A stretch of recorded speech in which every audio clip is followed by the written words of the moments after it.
Tumbuh merata pohon tebu, pergi ke pasar membeli daging. Banyak harta miskin ilmu, bagai rumah tidak berdinding. Shalom, sugeng rawuh. Bapak Ibu yang dikasihi dalam nama Yesus, kita bertemu kembali dalam renungan malam. Hari ini Senin tanggal 13 April 2020. Terima kasih atas kesetiaan Anda untuk bergabung dalam channel ini. Sudah 84 episode kita bersama-sama mempelajari firman Tuhan. Biarlah kita dibawa lebih dekat kepada Tuhan dan nama Tuhan dimuliakan. Kita mulai dengan doa. Tuhan yang di sorga, yang maha kudus, yang penuh kemurahan dalam segenap hidup kami. Terima kasih atas bimbingan-Mu, perlindungan-Mu dalam aktivitas kami sehari ini.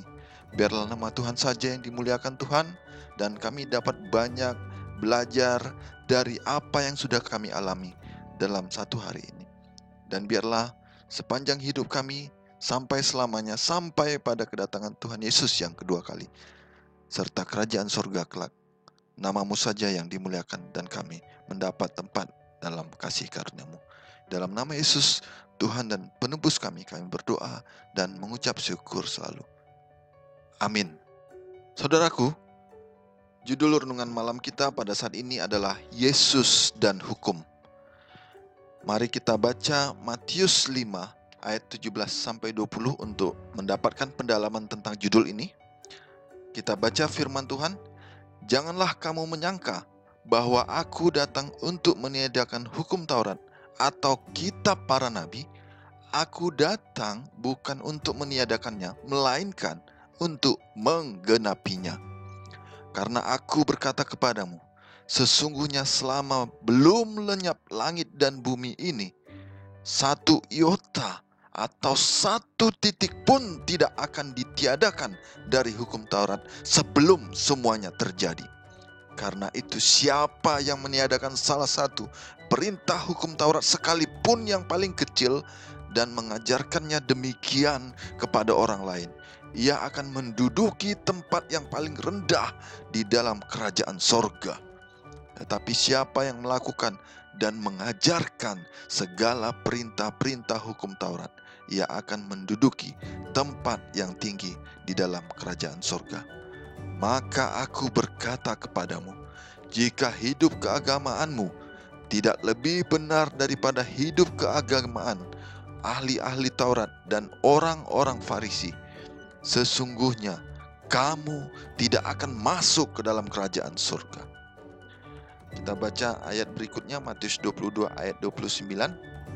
Yesus menjawab mereka, kamu sesat, sebab kamu tidak mengerti kitab suci maupun kuasa Allah. Ayat berikutnya, Matius 23 ayat 2 dan 3.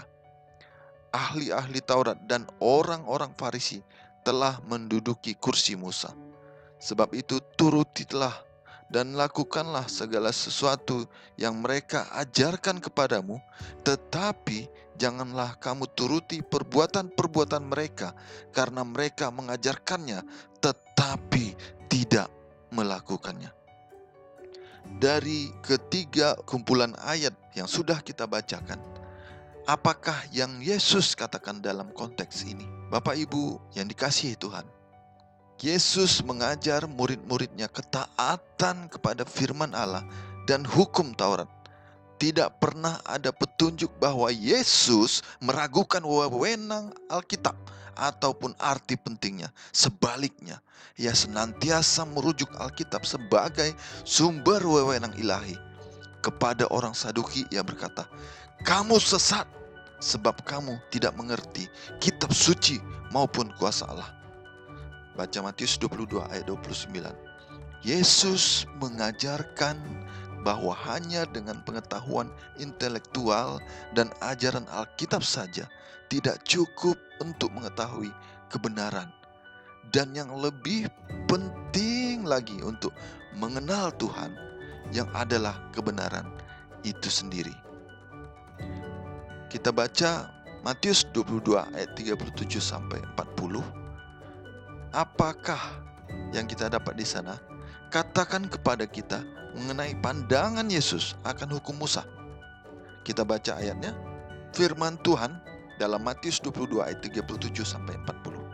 Jawab Yesus kepadanya, kasihilah Tuhan Allahmu dengan segenap hatimu dan dengan segenap jiwamu dan dengan segenap akal budimu. Itulah hukum yang terutama dan yang pertama. Dan hukum yang kedua yang sama dengan itu ialah, kasihilah sesamamu manusia seperti dirimu sendiri. Pada kedua hukum inilah tergantung seluruh hukum Taurat dan kitab para nabi.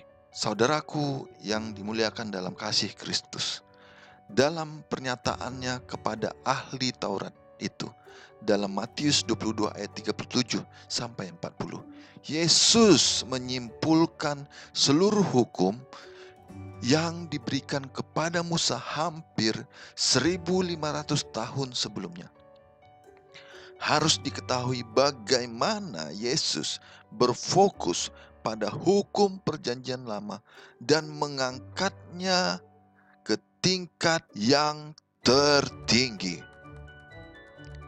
Banyak orang Kristen salah menyimpulkan bahwa di sini perintah baru diberikan, dan dengan demikian hukum perjanjian lama sekarang ini digantikan oleh Injil perjanjian baru.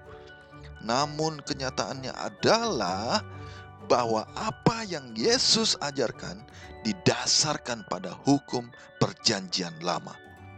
Kristus telah membukakan dan menyatakan hukum itu dengan lebih lengkap, sehingga pada kedua hukum inilah, yaitu kesimpulan 10 hukum. 4 yang pertama berfokus pada hubungan manusia dengan Tuhan, dan 6 yang kedua berfokus pada hubungan antar sesama manusia. Pada keduanya tergantung seluruh hukum Taurat dan kitab para nabi. Baca Matius 22 ayat 40 merupakan translation dari Revised Standard Version.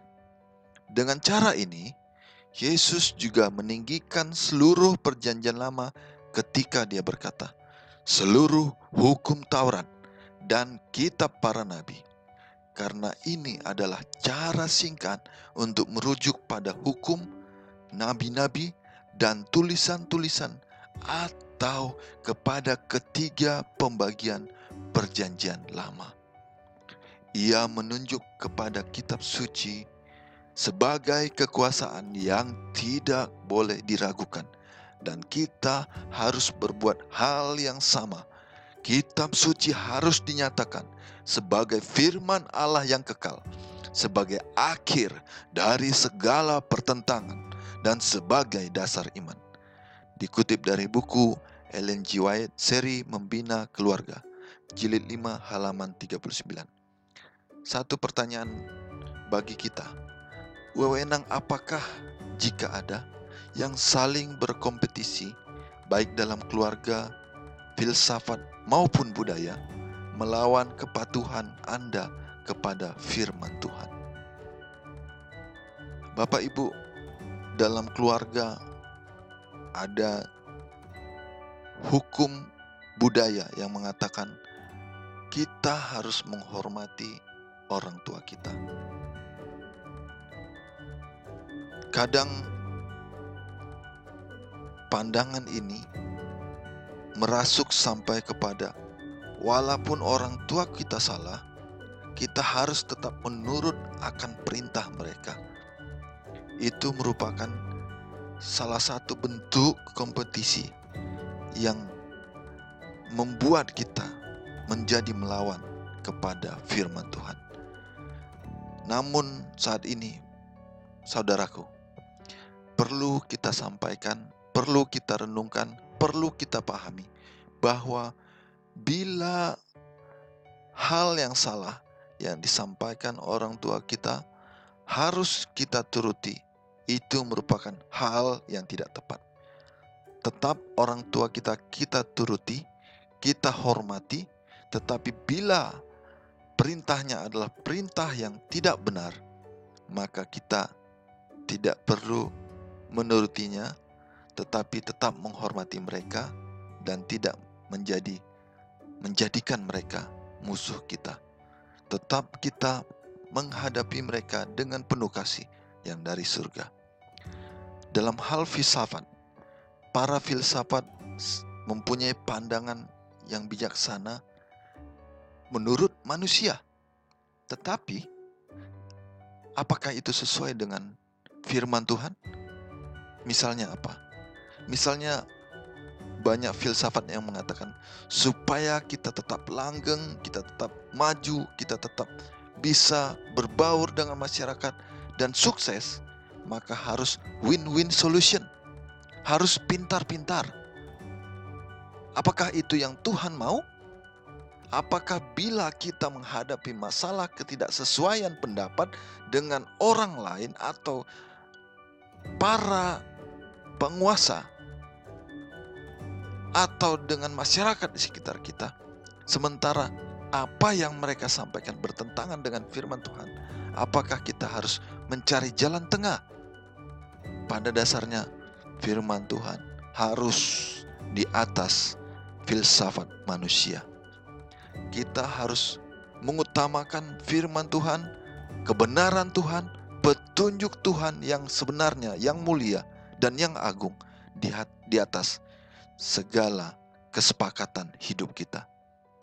Adalah lebih baik kita menderita kesulitan dalam bisnis kita daripada kita kehilangan kerajaan surga. Dalam budaya, kira-kira apa yang merupakan tantangan hidup kita?